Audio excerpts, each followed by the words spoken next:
হেই ওটাকুস, আসসালামু আলাইকুম। কেমন আছো সবাই? আজকে আমরা এক্সপ্লেন করতে চলেছি the summer Hikaru died enemy এর 7 নম্বর এপিসোড। তো আর বেশি দেরি না করে চলো ভিডিওটি শুরু করা যায়। এপিসোড স্টার্টিং এ আমরা দেখতে পাই যে ইয়োশিকি তার রুমে বসে আছে আর ওই রাতের ঘটনার কথা ভাবছে। তারপরের দিন সকালে যখন ওরা দুজন স্কুলে যাচ্ছিল, হিকারু ভাবছিল যে ইয়োশিকি কি তার উপর রেগে আছে। এরপর সে ইয়োশিকিকে জিজ্ঞেস করে, আজ আমাদের যে সিঙ্গিং কম্পিটিশন আছে সেটা আসলে কেমন হবে। সে তাদের টিচারের কথা বলে, আরো যোগ করে যে টিচার তো হয়তো তাদের জেতার আশা ছেড়েই দিয়েছেন, তিনি শুধু বলেছেন তোমরা নিজেদের সেরাটা দিও এবং রেজাল্ট নিয়ে চিন্তা করো না। কিন্তু এইসব কথা ইয়োশিকি কোনো সাড়া দেয় না। সে হঠাৎ হিকারুকে জিজ্ঞেস করে, আজ স্কুল বাঙ্ক করবি? হিকারু অবাক হয়ে বলে, কি? এরপর আমরা স্কুলে দেখি যে সবাই নিজেদের পারফরমেন্স নিয়ে খুবই চিন্তিত আছে। আর এখানে ইউকি আসাকোকে জানায় যে আমাদের ক্লাসের ছেলেরা কিছু অন্যরকম ভেবেছে, তারা আমাদের গানের সাথে ডান্সও যুক্ত করেছে আর মাকি নিজের স্টেপস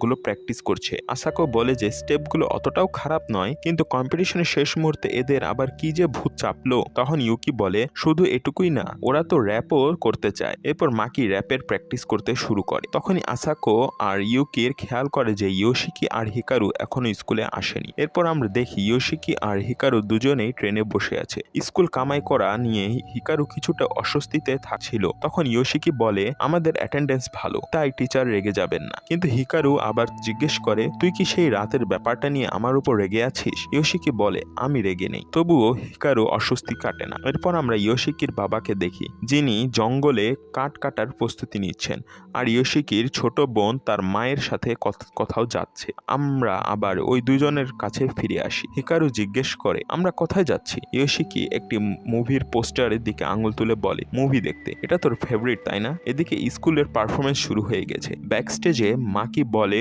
ওরা তো খুব ভালো করছে। তখন মাকি বলে, এখনো সময় আছে, তুই তোর ওই আজব ডান্সটা করতে পারিস। কিন্তু মাকি বলে, আমার ওসব প্র্যাকটিস সবই জ্বলে গেল। আর আসাকো দেখে যে ইয়োশিকি আর হিকারু এখনো স্কুলে আসেনি। এরপর হঠাৎই সিন শিফট হয়।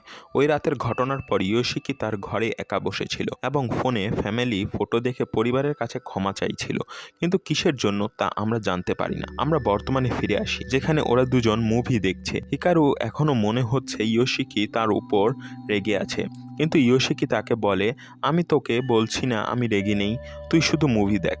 তোর তো এই মুভিটা খুবই পছন্দ তাই না? স্কুলে এবার ক্লাস এ এর স্টুডেন্টরা আসে এবং তাদের পারফরমেন্স শুরু হয়। তাদের পারফরমেন্সও বেশ ভালো যাচ্ছিল। এরই মাঝে আমরা দেখি হিকারু তার মায়ের দোকানে এসেছে।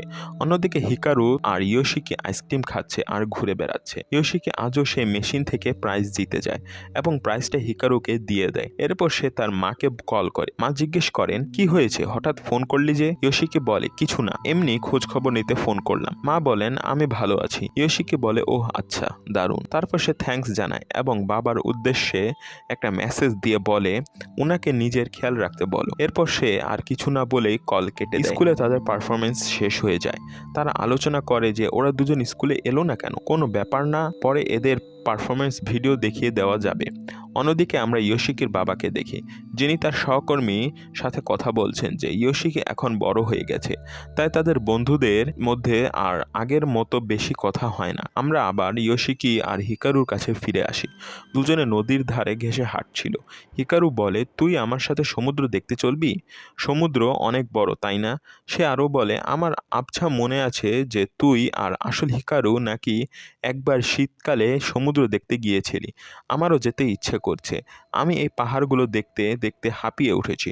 আমরা এখানে গিয়ে সাঁতার কাটবো এবং হাঙর শিকার করব। ইয়োশিকি হেসে বলে, হাঙর ধরা এত সহজ নয় রে। হিকারু মজা করে বলে, আমি তোকে টোপ হিসেবে ব্যবহার করব। যখন সে তোকে খেতে আসবে তখন আমি ওর উপর অ্যাটাক করে দেব। এরপর হিকারু বলে, তাইলে চলো কোনো একদিন সমুদ্র দেখতে যাওয়া যাক, হয়তো গরমের ছুটিতে। ইয়োশিকি বলে, ঠিক আছে সাঁতারু ভাই, পরের বার চলবো। এরপর ইয়োশিকি হিকারুকে নিজের ঘরে নিয়ে আসে। সেখানে হিকারু ওই মুভির ক্যারেক্টারটি নিয়ে কথা বলছিল। তখন ইয়োশিকি বলে, আমার কাছে আজকের পারফরমেন্সের ভিডিও এসেছে। তারা দুজন ভিডিও দেখতে শুরু করে এবং পারফরমেন্স তাদের খুব পছন্দ হয়। হিকারু বলে হয়তো আমরাও এখানে হওয়া উচিত ছিল। হিকারু ভিডিও দেখছিল। ঠিক তখনই ইয়োশিকি ওঠে, একটা ব্যাগ খোলে এবং ভেতর থেকে কিছু একটা বের করে হিকারুর দিকে এগিয়ে যেতে থাকে। আমরা দেখতে পারি যে এটা একটা ছুরি, আর সে হিকারুর ওপর অ্যাটাক করে বসে। এক নিমেষেই যেন সব কিছু থমকে যায়। হিকারু বুঝতেই পারে না আসলে কি হলো।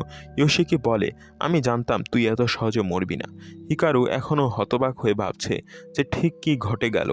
সে বলে, তুই সারা দিন আমার সাথে ঘুরে বেড়াচ্ছিলি, আর তুই আমাকে মেরে ফেলার প্ল্যান আগে থেকেই করে রেখেছিলি। ইয়োশিকি কাঁদতে কাঁদতে উত্তর দেয়, আমি চেয়েছিলাম তোর শেষ দিনটা যেন আনন্দের হয়, কিন্তু এখন যখন কি তুই মরলি না, তখন তুই আমাকে মেরে ফেল। হিকারু অবাক হয়ে যায়। সে বুঝে উঠতে পারে না যে এটা কি ইয়োশিকির রিকোয়েস্ট। সে কি সত্যি এটাই চায়? সে ভেবে পায় না তার কি করা উচিত। তার মাথায় ঘুরতে থাকে, ওকে মেরে ফেলো, ওকে মেরে ফেলো। হঠাৎ সে সচেতন হয়ে ফিরে আসে। এটা কাদার সময় নয়। আমি জানি আমার জীবনের কোনো বিশেষ মূল্য নেই, আর মৃত্যু আমার জন্য বড় কোনো ব্যাপার নয়। মানুষ মৃত্যুকে ভয় পায়। হয়তো এটাই আমার ভুল ছিল। এরপর সে নিজের বুকের ভেতরে হাত ঢুকিয়ে দেয়। ইয়োশিকা অবাক হয়ে দেখে যে সে এটা কি করছে। হিকারু তার বুকের ভেতরে একটা অংশ বের করে ইয়োশিকির হাতে দিয়ে বলে, এইটা নাও, এটা রাখো। এখন আমি অর্ধেক হয়ে গেছি। সে বলে, একটা জীবন কতটা ইম্পর্টেন্ট সেটা আমি নিজে কখনো বুঝতে পারবো না, কিন্তু এখন আমি নিজেকে দুর্বল করে নিয়েছি। এখন আমি আর অত সহজে কারো প্রাণ নিতে পারবো না। এতে ইয়োশিকা অবাক হয়ে জিজ্ঞেস করে, তুই এসব আমার জন্য কেন করছিস? হিকারু বলে, দেখো, আমি নিজেও জানি না আসলে আমি কি। এখানে আসার আগে আমার ভেতরে কোনো ইমোশন ছিল না, কিন্তু আমি জানতাম যে আমি এখানকার নই। আমি ভেবেছিলাম আমি যদি কখনো ধরা পড়ে যাই তবে তোকে মেরে ফেলবো, কিন্তু তুই আমাকে জানার পরেও গ্রহণ করেছিস। তখনই আমার প্রথমবার মনে হয়েছিল যে কারো আমাকে প্রয়োজন। আমার মনে হয়েছিল আমার এখানেই থাকা উচিত। আর আমি জানি না কেন তুই আমার ঘরে হয়ে উঠেছিস, আর আমার জন্য এটা অনেক বড় একটা ব্যাপার ছিল। এরপর ইয়োশিকিও বুঝতে পারে যে ওরা দুজন আলাদা জগতে, তাই হিকারু মানুষের মতো করে জীবনকে বুঝবে এমন আশা করা ভুল। সে বুঝতে পারে সে বোকামি করছিল, তাই সে আবার হিকারুকে মেনে নেয়। কিন্তু সে এটাও বলে যে হিকারু যাই হোক না কেন সে তো আর এই দুনিয়ার নয়। তবুও তুই যদি এখানে থাকতে চাস তবে চল, আমরা একসাথে গবেষণা করি আর খুঁজে বের করি তুই আসলে কি। আর ইয়োশিকি এই কথা বলে মাত্র হিকারু একটা অদ্ভুত ডিস্টোনেশন বিকৃত রূপে পরিণত হয়। সেই বিকৃত রূপ ভেতর থেকে নকল হিকারুর আসল শরীর ইয়োশিকির কাছে চলে আসে, আর এপিসোডটি শেষ হয় এক ভীষণ ভীতিজনক ফিঙ্গারের মাধ্যমে। তো গাইস, তোমাদের কেমন লাগলো এই ভিডিওটি? যদি ভালো লেগে থাকে, চ্যানেলে নতুন হলে চ্যানেলটি সাবস্ক্রাইব করে দিয়ে পাশেই থাকো এর নেক্সট এপিসোডগুলো দেখার জন্য। এবং ভিডিওটি ভালো লাগলে একটি লাইক করবে এবং তোমাদের একটি ছোটোখাটো সুন্দর কমেন্ট করে দিয়ে পাশেই থাকবে, এবং তোমাদের কিছু বন্ধুদেরকে এই ভিডিওটি শেয়ারও করবে। তো দেখা হচ্ছে পরের এপিসোডে। ভালো থাকবে, সুস্থ থাকবে। আসসালামু আলাইকুম সবাইকে।